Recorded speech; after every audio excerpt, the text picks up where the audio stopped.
John Cena finally delivered his heavily foundation-shaking announcement, brand new concept called the John Cena Classic. Before revealing the tournament, seated on several stars who gained major throughout Saturday Night's Main last December, including Sol Ruka, Javon Evans, and Obafemi, which received a pop from the crowd. Now a tournament is set to crown the first ever John Cena Classic champion, but this is that WWE Universe will help decide winner. Does Cena, even a wrestler who loses a match, still walk away as champion if the crowd's performance deserved it? With kind of a weird concept. This announcement has brought some to WWE programming, especially the criticism surrounding repetitive booking. Creative stagnation has become more and more common.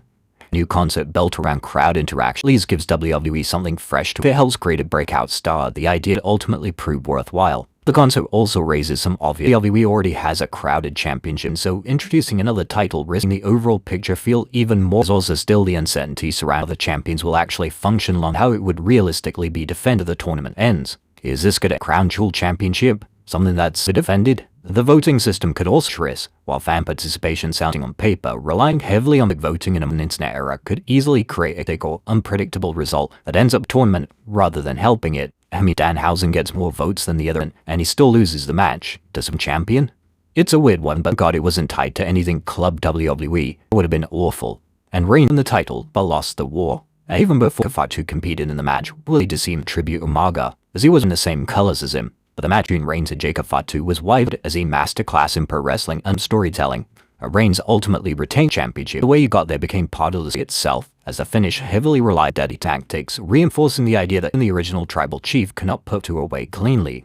Despite the loss, Fatu arguably left a sure impression. His combination of explosiveness, agility, and power continued to elevate his stand. The Tom and Death grip became one of the standout elements of the match, repeating Reigns struggling to recover. You don't see that often.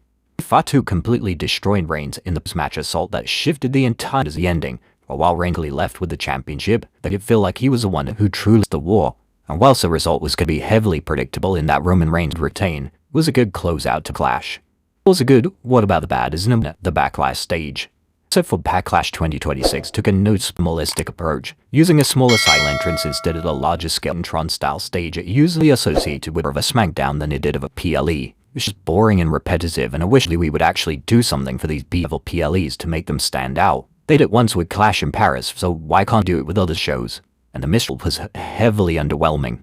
Now we did Minihausen in the good, only for the reaction to it, as some people did enjoy it, but WWE heavily leaned into the mystery into the event, while speculation among odds raised expectations for his surprise appearance, including named CM Punk, or a mainstream celebrity reveal being jelly. But instead the payoff was Minihausen, a clone version of Danhausen portraying Masquerita Sagrada. The reveal was met with audible boos inside Benchmark International Arena, and the reason stood out even more given that many had paid a premium ticket price expecting much bigger surprise. Just in the crowd itself, but also by ESPN Unlimited app. The weeks of speculation surrounding a major debut or crossover ultimately came across much smaller than the presentation leading into it. The criticism tied to the match was how it leaned into comedy at the expense of credibility, particularly when it came to Miz. Veteran with a resume widely viewed as Hall of Fame caliber was placed into a cloning storyline involving Minihausen, making the entire presentation feel far more cartoonish than competitive.